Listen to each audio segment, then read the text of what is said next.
Ça y est, nous y sommes, l'arrivée du dernier Français de cette 10e édition du Vendée Globe. Nous voyons derrière nous arriver, on entend les premiers sons d'ambiance.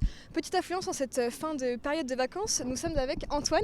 Alors Antoine, dites-nous pourquoi c'est important pour vous d'être présent pour cette dernière arrivée officielle. Je dirais c'est de fêter quand même son arrivée.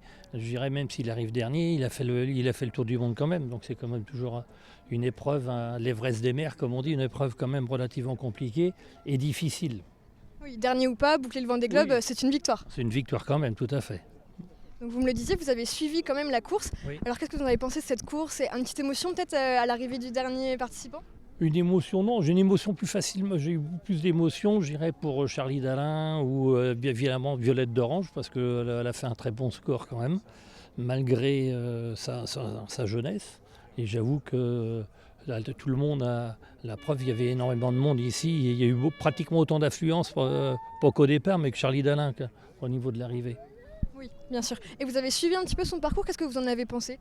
Je dirais que c'est un beau parcours quand même si aujourd'hui les bateaux à foil, c'est certain qu'ils vont beaucoup plus vite et les prochains bateaux à foil iront un peu plus vite. Après, tout dépend des conditions météorologiques qu'il y a pendant cette épreuve.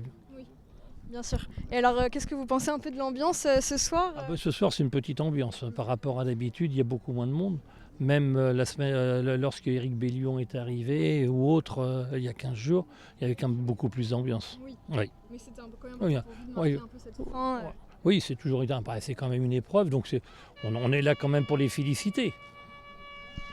Eh bien, on va regarder l'arrivée. Désormais, plus qu'à attendre la dernière arrivée de Denis Van Winberg qui arrivera a priori samedi ou dimanche après la fermeture de la ligne d'arrivée.